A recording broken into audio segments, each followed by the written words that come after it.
ആഗോള അയ്യപ്പ സംഗമത്തിൽ ശബരിമല ആചാരവുമായി ബന്ധപ്പെട്ട ചർച്ചയ്ക്ക് ഇടമുണ്ടാകില്ല. പമ്പയിൽ 3 വേദികളിലായി വികസനം അടിസ്ഥാനമാക്കി മാത്രം നടക്കുന്ന ചർച്ചയിൽ പ്രധാനം ശബരിമല മാസ്റ്റർ പ്ലാനും തിരക്ക് നിയന്ത്രണവുമാണ്. അയ്യപ്പ ഭക്തിഗാനമേള അടങ്ങുന്ന പരിപാടിയാണ് സംസ്ഥാന സർക്കാരും ദേവസ്വം ബോർഡും അയ്യപ്പ സംഗമത്തിൽ രൂപം കൊടുത്തിട്ടുള്ളത്.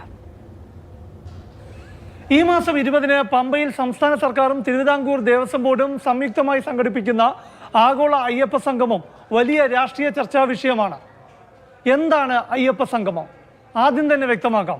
ആഗോള അയ്യപ്പ സംഗമം ശബരിമല വികസനവും തീർത്ഥാടകരുടെ സൗകര്യവുമായി ബന്ധപ്പെട്ട വിഷയങ്ങളിലെ അഭിപ്രായ സ്വരൂപണത്തിനാണ്. അതായത് ശബരിമലയിലെ ആചാരം, യുവതീ പ്രവേശ സുപ്രീം കോടതി വിധി, അതിനുള്ള സർക്കാർ ദേവസ്വം ബോർഡ് നിലപാട്, ഇവയൊന്നും ആഗോള അയ്യപ്പ സംഗമത്തിലെ ചർച്ചാ വിഷയമല്ല. ആഗോള അയ്യപ്പ സംഗമത്തിൻ്റെ ലക്ഷ്യം വിവാദങ്ങളല്ല, ശബരിമലയുടെ അടിസ്ഥാന വികസനമാണ്. ഞങ്ങൾ ഉദ്ദേശിക്കുന്നത് ലോകത്തിൻ്റെ നാനാഭാഗത്തുമുള്ള, ഇന്ത്യയിലെ വിവിധ ഭാഗങ്ങളിലുമുള്ള അയ്യപ്പ ഭക്തർ അവിടേക്ക് വരണം. ശബരിമലയുടെ അടിസ്ഥാന വികസനം സാധ്യമാകണം. അത് മാത്രമാണ് ഞങ്ങളുടെ ലക്ഷ്യം. ശബരിമല തീർത്ഥാടകരുടെ പുണ്യനദിയായ പമ്പയുടെ തീരത്താണ് ആഗോള അയ്യപ്പ സംഗമം നടത്തുന്നത്. പമ്പ തീരത്ത് 3 വേദികളാണ്. ഒരു പ്രധാന വേദിയും 2 ചെറുവേദികളും ഉണ്ടാകും.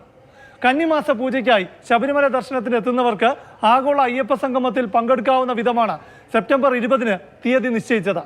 ഒരു അയ്യപ്പ ഭക്തന് എങ്ങനെ ആഗോള അയ്യപ്പ സംഗമത്തിൽ പങ്കെടുക്കാം? എന്താണ് അവിടെ നടക്കാൻ പോകുന്നത്? ശബരിമല ദർശനത്തിനായുള്ള വെർച്വൽ ക്യൂ ബുക്ക് ചെയ്യുന്ന ശബരിമല.org എന്ന വെബ്സൈറ്റിലെ ഗ്ലോബൽ കോൺക്ലേവ് എന്ന ലിങ്കിൽ രജിസ്റ്റർ ചെയ്യാം. തെരഞ്ഞെടുക്കപ്പെടുന്ന 3000 പേർക്ക് സംഗമത്തിൽ പങ്കെടുക്കാം. സെപ്റ്റംബർ 20-ന് രാവിലെ 8 മണിക്ക് പമ്പയിലെ വേദിയിൽ രജിസ്ട്രേഷൻ. 9 മണിക്ക് പ്രശസ്ത വാദ്യ കലാകാരന്മാരുടെ കലാപരിപാടി പ്രധാന വേദിയിൽ ഒരുക്കും.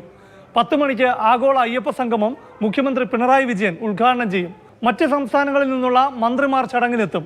മറ്റ് മുഖ്യമന്ത്രിമാർ എത്തുന്ന കാര്യം ഇപ്പോൾ സ്ഥിരീകരിച്ചിട്ടില്ല. ഉദ്ഘാടന ചടങ്ങിന് ശേഷം രാവിലെ 11:50-ന് അയ്യപ്പ സംഗമത്തിലെ കാതലായ വിഷയത്തിലേക്ക് കടക്കും.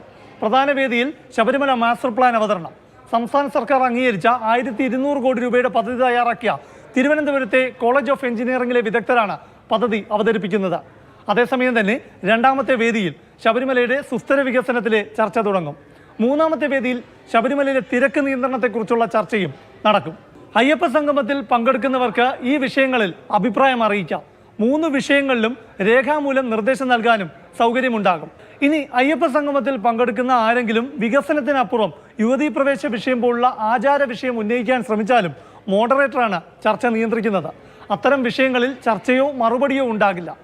അയ്യപ്പ ഭക്തനായ ഗാനഗന്ധർവൻ KJ യേശുദാസിന്റെ ഓൺലൈൻ സാന്നിധ്യത്തിനും സർക്കാർ ശ്രമിക്കുന്നുണ്ട്.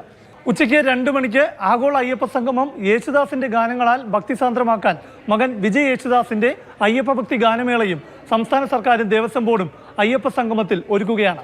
വൈകിട്ട് 3:20-ന് ശബരിമലയുമായി ബന്ധപ്പെട്ട 3 വിഷയങ്ങളിലും വിദഗ്ധർ മറുപടി പറയും.